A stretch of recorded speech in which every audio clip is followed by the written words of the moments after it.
Hello everybody and welcome back to Screen Stars. I'm here today to bring you my review for the 2018 reboot prequel Bumblebee.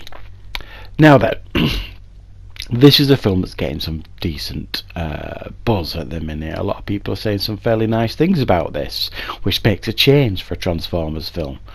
I'll be totally honest, I gave up on the Transformers franchise after the third one. I couldn't bring myself to watch any more. I think they got progressively worse as the series of films went on and completely lost interest in it. And all the sequels, I think, detracted from what was initially a pretty good first film, the first Transformers film. So I understand why they felt the need to do this, maybe to reboot the franchise, go in a different direction. I get that. But I must admit, it took a lot of energy on my part to muster the enthusiasm to go and see this. And what is this film about? Well, this film focuses on a young girl, well, an 18-year-old girl, just turns 18, who's recently lost a father. She's a talented mechanic. She wants a new car, and she notices an old VW Bumblebee in a junkyard that she is gifted. Decides to do it up, realises very quickly that actually it's a transforming robot. She takes to that situation rather quickly. They become close friends, but all in the while the Decepticons are on the hunt. A couple of them turn up on Earth hunting Bumblebee, trying to find out where Optimus Prime and the other Transformers are, and they team up with the US government and soldiers headed by John Cena to aid them in the hunt to ultimately try and catch Bumblebee. And that's basically a story here with this film. What did I think of Bumblebee? Is it deserving of some of the hype it's getting? Yes and no. You have to forgive me, I've got a bit of a cold. But I thought this film was generally entertaining and a lot of fun, and a refreshing change from some of the twaddle that they've been giving us the last few films in this series.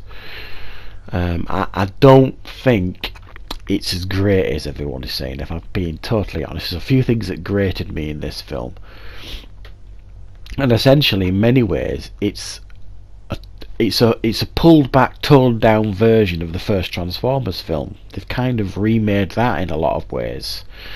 And it actually feels as well like a cross between the first Transformers film, the Short Circuit film, and E.T. all rolled into one.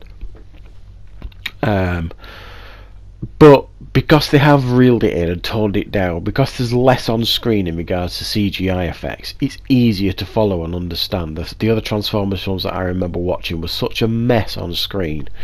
You had no idea what was going on. This one doesn't suffer from that, so it was a clever idea to tone it and reel it back in a bit. Some things that got on my nerves in this film was the soundtrack. I'm a child of the 80s, I love the 80s. However, they had this incessant need to keep bursting out classic 80s tunes just to remind us that this is based in the 80s, this film, and it got to the point where it was getting right on my nerves, I have to be honest. Classic track after classic track, 80s track, 80s track, 80s track. Okay, I get it, it's in the 80s, stop it. It really did rile me. They don't make the military look particularly intelligent. These two Decepticons turn up and proceed to call themselves Decepticons Peacekeepers, and the military believe them. Apart from John Cena, he's the only one that looks slightly intelligent, because he says, guys, they call themselves Decepticons, but they're like, oh no, we'll let them use our satellites, we don't mind. They make the military look like complete and utter imbeciles. And very conveniently at the beginning of the film, you know, Bumblebee crash lands pretty much on John Cena's head. You know, very, very convenient how he crash lands there. Well, not convenient really, as the film turns out, but there's a lot of things in this film that kind of grated me, and it felt like a rehash of what we've seen before, but toned back. I think they have listened to a lot of criticisms that the previous films have been getting, that they are just a CGI mess on screen, and they've thought, okay, let's tone it back. The best thing this film has got going for it is the heart and the emotional connection that they develop between Bumblebee and Hayley Atwell's character.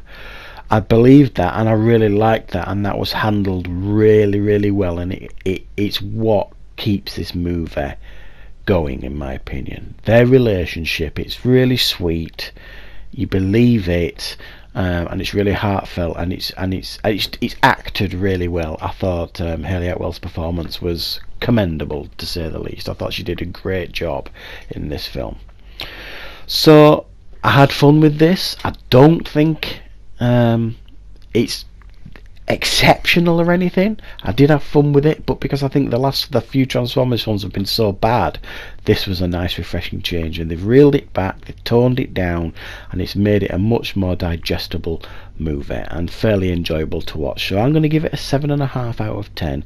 It is fun, and hopefully they've got a pattern here or blueprint if they're going to move forward with more films, and I will be interested to see how they are going to do that. So thank you very much for watching, guys. I hope you enjoyed the review, and I shall see you next time on Screen Stars.